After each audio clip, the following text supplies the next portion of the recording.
Гърди. Изтласкване от наклон в Смит машина.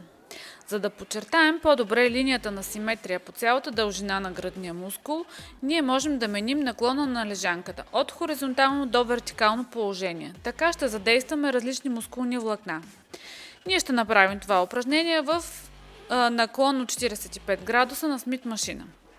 Тук принципиално важно е къде ще отпуснем щангата. Отпускаме я до средата на гърдите. Следим за това да обезпечим максималната амплитуда в движение. Затова отпускаме лоста почти до гърди и изтласкваме нагоре. Ако увеличим наклона на лежанката, ще преместим натоварването към други гръдни мускули, които съответно седят по-нависоко.